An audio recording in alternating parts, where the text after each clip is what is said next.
I just realized that this microphone is not gonna work on my iPhone. It's not the right input jack, so I'm gonna just talk and hopefully you'll hear me.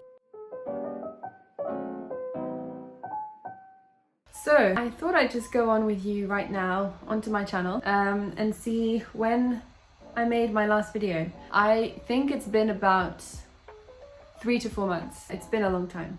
Oldest video, a year ago. No, I'm doing this wrong. The newest video, November the 8th. November, December, January, February, 4 months. It's pretty accurate. Honestly, I'm surprised. I thought it was gonna be way less than that and that I was gonna overestimate when I made my prediction.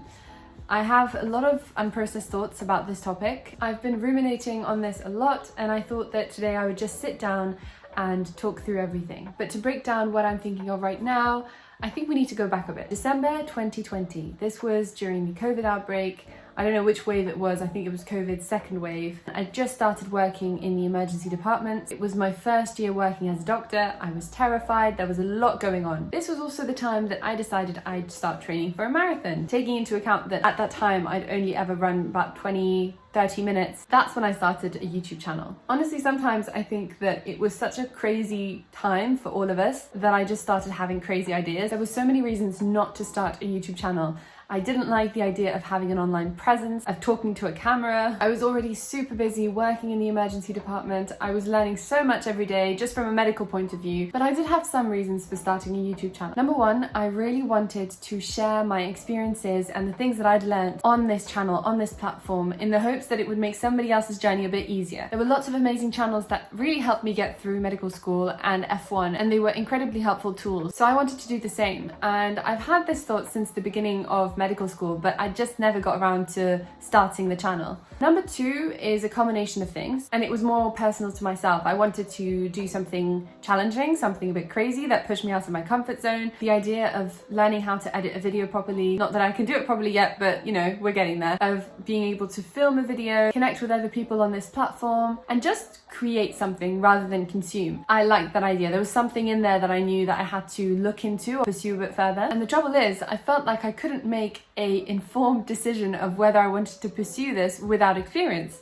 You know, I'll never know what it's like to make a video and edit it and invest my time and energy into this if I've never done it before. Chances are I might absolutely hate it, or I could discover that I'm really into this stuff. I wasn't entirely convinced that the pros outweighed the cons, but I felt like the cons weren't catastrophic. And that's why I gave myself a challenge of making one video a week for 6 months and then to decide whether I wanted to do YouTube. So instead of making a big decision and deciding whether I would or wouldn't do YouTube, I just gave myself this trial run. And I figured hopefully that over 6 months I would get enough experience and enough of a taste of YouTube to decide whether it's something I wanted to pursue. And I did it. I managed to hold on for 6 months, 6 long, hard months. Honestly, some of them were much easier than others. At some points, I had lots of ideas for videos I wanted to share, and other times I was just so overwhelmed with work in the hospital and my marathon training that it was really hard to just get that video out. But once I'd finished my 6 months of making videos, I felt pretty lost, and as you can tell, slowly but surely, I'd skip a week and then I'd skip a couple of weeks and then I started skipping a few months until I just stopped altogether.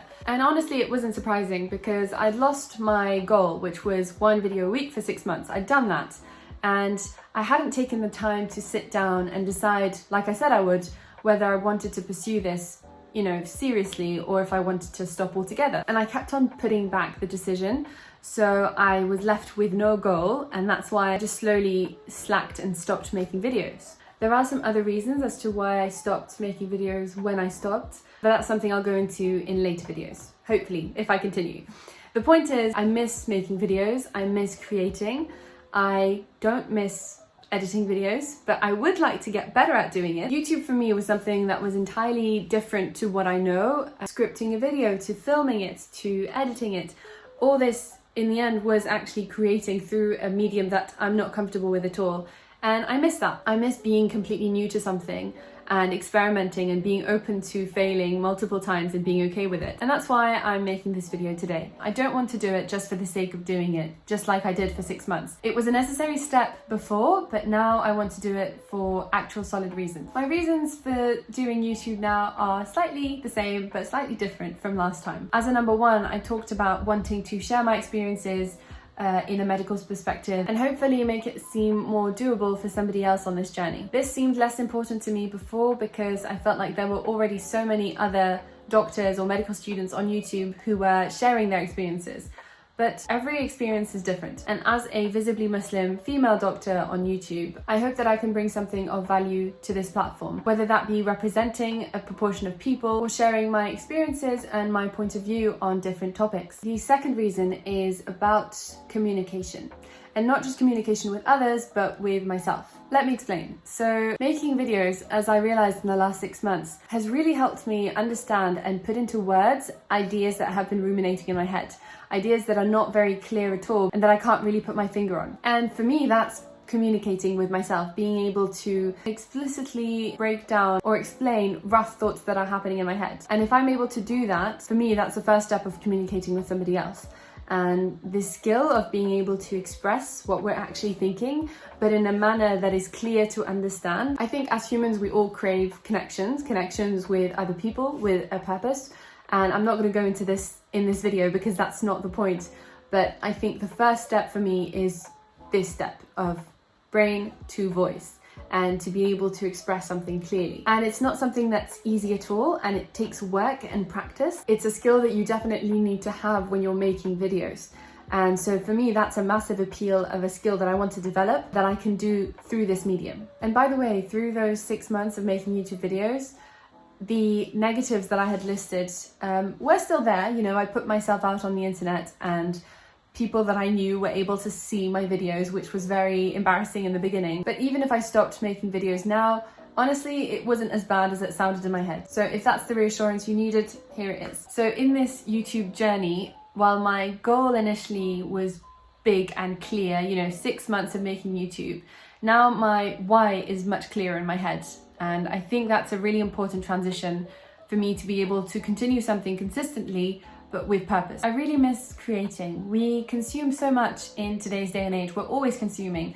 And it's great because if you consume a book or a really good documentary or even a movie, you can draw so many lessons from it, and it can really change your life for the better. And consuming is necessary, but so is creating. And I think that's something that we miss a lot in our society. I think creating is something that's really important. Whatever medium you use, you know, if it's paint or your voice or a pen and paper or a YouTube video, the creative process of actually getting an idea that's in your head and making something out of it, I think is very enriching and fulfilling. So as a takeaway of this video, because I've been rambling a lot, if you're hesitating to start something, whether that be YouTube or something else, I'd say just go through 2 steps. 1, what's the worst that can happen?